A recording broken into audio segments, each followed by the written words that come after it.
ಸ್ವಾಮಿ, ನಾನು ದಾರಿ ತಪ್ಪು ಬಂದಿಲ್ಲ, ಅಥವಾ ಈ ಪವಿತ್ರವಾದ ಜಾಗಕ್ಕೆ ಅಪಚಾರ ಮಾಡಕ್ಕೆ ಬಂದಿಲ್ಲ. ಆ ದೇವಸ್ಥಾನದ ಒಳಗಡೆ ಹೋಗೋದಕ್ಕೆ ದಯವಿಟ್ಟು ನನಗೊಂದು ಅವಕಾಶ ಮಾಡಿಕೊಡಿ. ಅಲ್ಲಿ ದೊಡ್ಡ ಕೆಲಸ ಆಗಬೇಕಾಗಿದೆ.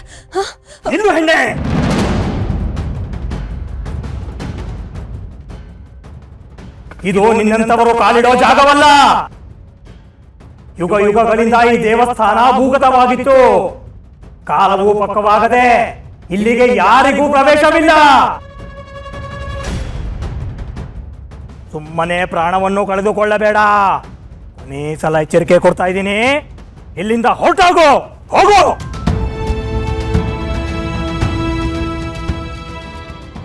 ದುರ್ಗಾ, ಇವ್ರಿಗೆ ನೀನು ಯಾರು ಅಂತ ಗೊತ್ತಿಲ್ಲ, ನಮ್ಮ ಉದ್ದೇಶ ಏನು ಅಂತ ಇವ್ರ ಹತ್ರ ನೇರವಾಗಿ ಹೇಳ್ಕೊ.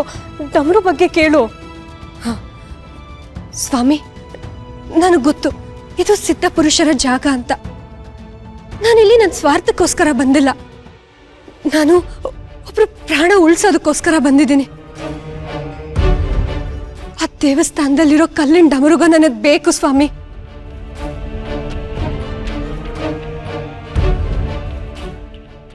ಆ ಡಮರುಗದ ಶಕ್ತಿಯಿಂದ ನಾನೊಬ್ರನ್ನ ಉಳಿಸೋದಕ್ಕೆ ಸಾಧ್ಯ.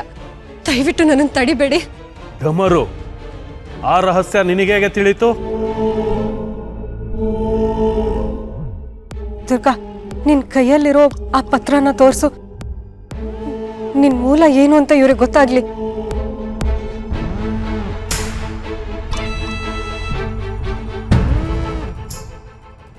ನೋಡಿ ಸ್ವಾಮಿ, ಇದು ನಮ್ಮ ವಂಶದವರ ಸಾಕ್ಷಿ. ಇದು ನನಗೆ ಕೊಟ್ಟಿರೋದು ನಮ್ಮಮ್ಮ. ಈ ದೇವಸ್ಥಾನಕ್ಕೆ ದಾರಿ ತೋರಿಸಿದ್ದು ನಮ್ಮಮ್ಮನೇ. ನಾನು ಇಲ್ಲಿಗೆ ಬರಬೇಕು ಅಂತ ಇದ್ದಿದ್ದು ವಿಧಿ ಲಿಖಿತ ಅನ್ಸುತ್ತೆ. ದಯವಿಟ್ಟು ನನ್ನನ್ನು ತಡಿಬೇಡಿ.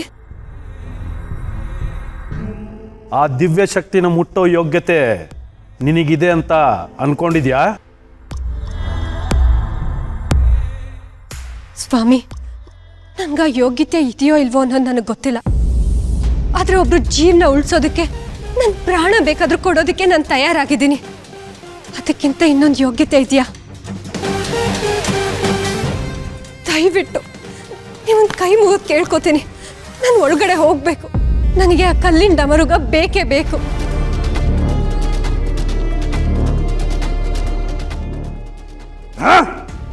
ಏನೋ ಆ ಡಮರುವನ್ನು ಮುಟ್ಟೋ ಮಾತನಾಡುತ್ತಿದ್ದೀಯಾ?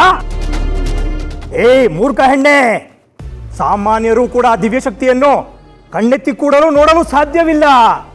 ಅಂಥದ್ರಲ್ಲಿ ಆ ಡಮರುವನ್ನು ಮುಟ್ಟೋ ಧೈರ್ಯ ನಿನಗೆ ಹೇಗೆ ಬಂತು ಹೇಳು? ಸ್ವಾಮಿ, ಒಬ್ರು ಅನ್ಯಾಯವಾಗಿ ಕಲ್ಲಾಗಿ ಹೋಗಿದ್ದಾರೆ. ಅವ್ರನ್ನ ಮತ್ತೆ ಮನುಷ್ಯರಾಗಿ ಮಾಡೋದಕ್ಕೆ ಆ ಕಲ್ಲಿನ ಡಮರುಗಳಿಂದ ಮಾತ್ರ ಸಾಧ್ಯ ಅಂತ ನನಗೆ ತುಂಬಾ ಚೆನ್ನಾಗಿ ಗೊತ್ತು. ಒಬ್ರು ಪ್ರಾಣ ಉಳಿಸೋದು ಧರ್ಮ ಅಲ್ವಾ? ದಯವಿಟ್ಟು ನನಗೆ ಸಹಾಯ ಮಾಡಿ. ಸಾಕು, ನಿಲ್ಲಿಸು ನಿನ್ನ ಕಥೆಗಳನ್ನ. ಇಲ್ಲಿ ನಾವು ಈ ಶಿವನ ಪರಂಪರೆ ಮತ್ತು ಇಲ್ಲಿನ ರಹಸ್ಯವನ್ನು ಯುಗ ಯುಗಗಳಿಂದ ಕಾಯ್ತಾ ಇದ್ದೀವಿ. ನಿನಗೋಸ್ಕರ ಇಲ್ಲಿನ ನಿಯಮಗಳನ್ನ ಮೀರೋದಕ್ಕಾಗೋದಿಲ್ಲ. ಹೆಚ್ಚು ಮಾತನಾಡಬೇಡ, ಮರ್ಯಾದೆಯಿಂದ ಇಲ್ಲಿಂದ ಹೊರಟು ಹೋಗು. ಇಲ್ಲದಿದ್ದರೆ ನಿನ್ನ ರಕ್ತವನ್ನು ಈ ತ್ರಿಶೂಲಕ್ಕೆ ಅರ್ಪಣೆ ಮಾಡುತ್ತೇನೆ. ಅಕ್ಕ!